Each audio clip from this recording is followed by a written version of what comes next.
testimony from Sister Haley. It says, I bit my lip in March and somehow hit a vein that wouldn't stop bleeding. A couple days later, I had a purple vein showing through my lip. They called it a venous lake. After about a month, it wasn't going away, so I made an appointment with the vein doctor to have her laser it. A week before my appointment, I was brushing my teeth and the vein burst. It bled for a couple hours and wouldn't stop, so I called the doctor and she got me in that day to laser it, which cauterizes the vein. Another week goes by and it still kept bleeding, so she lasered it again and turned it up even hotter that time. She said it's a big vein and it actually goes almost to the jaw.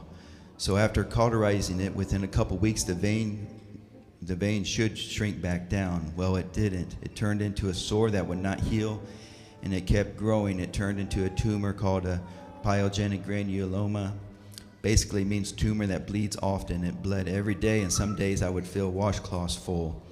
I went to a dermatologist to see if she could remove it, and she thought it might need actual surgery because of the bleeding and how it would scar. So she referred me to a plastic surgeon. I got a hold of one, and he was going to take a look at my pictures to see if I needed surgery or not. That day I was feeling really discouraged, and so I messaged the sisters group asking them to please pray that the plastic surgeon would have some answers for me and that the Lord would stop the bleeding and heal my lip with no big scar. I felt silly asking for my lip, but I was desperate for answers and healing. The surgeon's office called me the next morning and said I definitely needed surgery because of how much it would bleed. They said it would be over an hour long. It'd be under anesthesia, and they would remove the vein inside my lip and stitch the top. I asked how much that was going to cost. They said they didn't take insurance, and it would be over $2,000. I got off the phone feeling totally discouraged, thinking we didn't have that kind of money to spend on something so silly as me biting my lip. So I prayed and called the second place the dermatologist had recommended. They took insurance and scheduled me for an appointment this past Friday.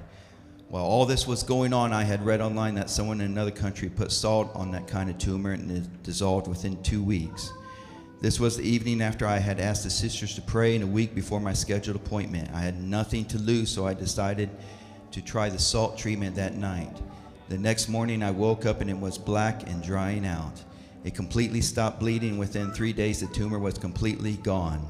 All I have left is a tiny spot that's getting better every day.